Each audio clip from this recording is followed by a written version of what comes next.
I didn't hear the laughter at first. I saw it. My wife stood near the bar, her face glowing in a way I hadn't seen in years, leaning toward another man, as if the world had narrowed to just the two of them. Her body language said everything her words didn't. She touched his arm when she laughed. She tilted her head the way she used to tilt it with me. I stood there unnoticed, a ghost at the edge of my own marriage, watching her light up for someone else. In that moment, something inside me went quiet. No anger, no shock, just clarity. I realized I didn't need proof, explanations, or a confrontation. I had seen enough. So I did the one thing she never expected. I turned around. I walked toward the exit. I was done. But just as I reached the door, I heard her voice shout my name. Sharp and desperate, it stopped my feet cold.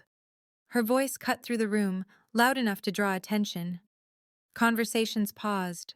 The music felt distant. I stood there, hand on the door, wondering if I should keep walking. Every instinct told me to leave, but curiosity, and maybe the need for closure, made me turn around. She was staring at me now, eyes wide, the color draining from her face. The man beside her stepped back, suddenly aware he was standing in the wrong place at the wrong time. She rushed toward me, her confidence fading with every step. "Wait," she said, breathless. "It's not what you think." I almost laughed at how predictable that line was. I hadn't raised my voice. I hadn't accused her. I had simply walked away, and that scared her more than any argument ever could. She wasn't panicking because she loved me. She was panicking because she realized she was losing control of the story. She tried to explain quickly, nervously, tripping over her words. She said he was just a coworker, just talking, just harmless. I listened without interrupting, my expression calm and unreadable. That made her uneasy. She searched my face for emotion, anger, jealousy, pain, but I gave her none. Instead, I told her the truth. I said I didn't leave because of him. I left because of what I saw in her eyes. The excitement, the ease, the absence of guilt that hit harder than any accusation. Her shoulders slumped. She whispered my name again, softer this time, as if afraid to lose me mid-sentence. People around us pretended not to watch, but everyone felt the tension.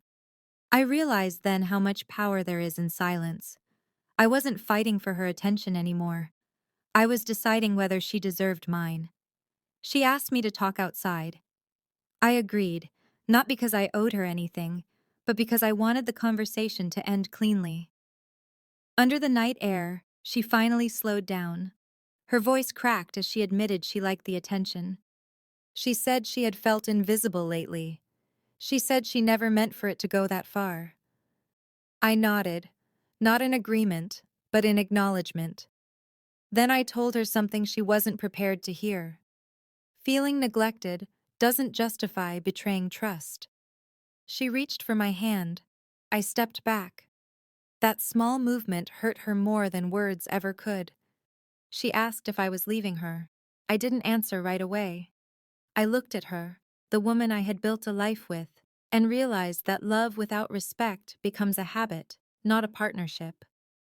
I told her I had already walked away once that night.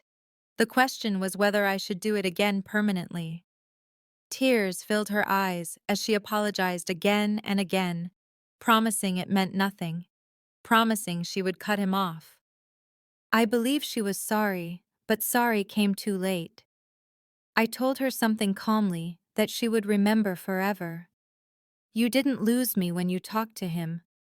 You lost me when you forgot I was standing in the same room. She broke down then, realizing this wasn't a fight she could win with emotion. I wasn't threatening divorce. I wasn't demanding change. I was stating reality. Trust cracks quietly, and cracks don't heal just because someone notices them late. I told her I needed space, real space, not silence, not distance. Space to decide if the marriage I thought I had ever truly existed.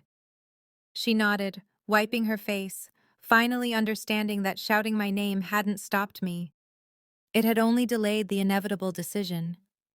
The drive home was silent. For the first time, she didn't reach for the radio or her phone. She sat still, staring out the window, replaying every moment she wished she could undo. I felt strangely calm, heartbroken, yes, but grounded. At home, I packed a small bag.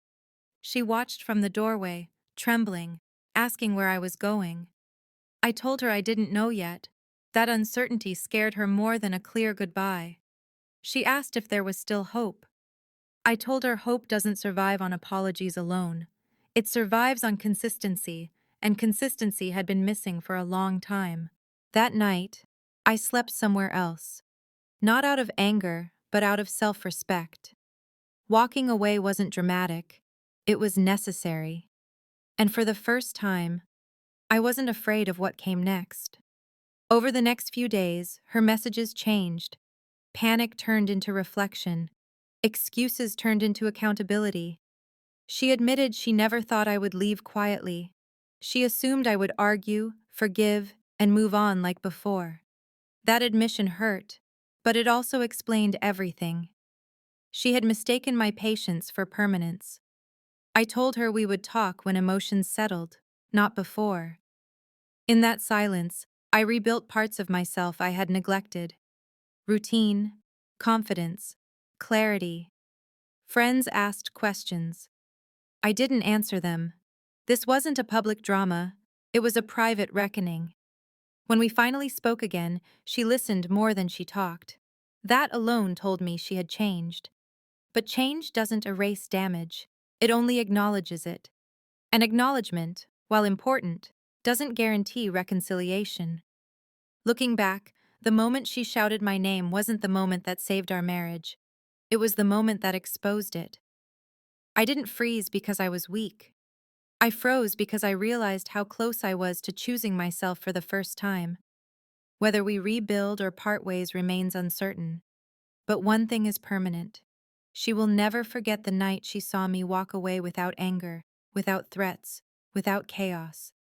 That silence spoke louder than any fight ever could. I learned something powerful that night. Love isn't proven by how loudly you demand attention, but by how calmly you leave when respect disappears. And sometimes the quietest exit is the strongest statement you'll ever make.